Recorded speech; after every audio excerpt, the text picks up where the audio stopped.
The Moto G5 is the smaller sibling of the Moto G5 Plus with a 5-inch Full HD 1080p display, making it quite compact.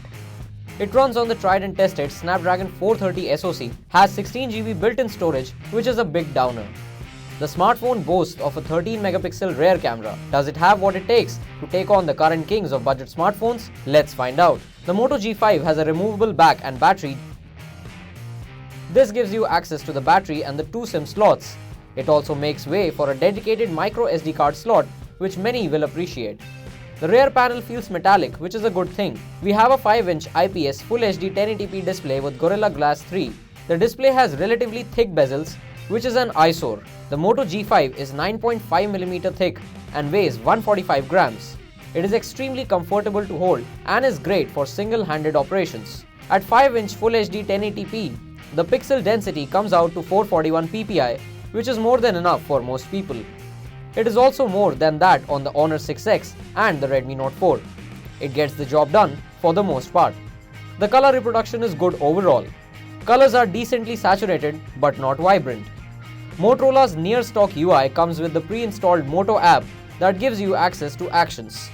The one-button navigation feature is interesting. You essentially swipe left on the fingerprint sensor to go back, swipe right to launch multitasking, tap on it to go home, and long press to lock the screen. The biggest problem we have with the performance is that the smartphone has 16GB built-in storage, which we think needs to be an ancient history now. In real-world usage, we didn't notice any big lags or stutters with day-to-day use cases.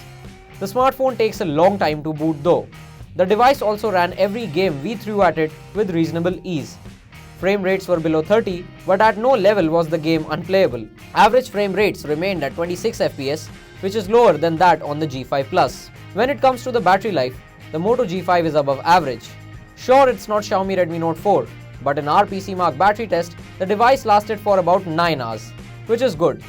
In real-world usage, the smartphone has the potential to last a full working day with ease. The speaker of the smartphone lacks bass, clarity, and volume. It is not the ideal speaker if you want to show someone a movie trailer and there is some ambient noise. The rear of the Moto G5 has a 13-megapixel shooter. For well-lit conditions, the camera clicks good photographs, producing good colors and details. Having said that, there are times when the color accuracy is off.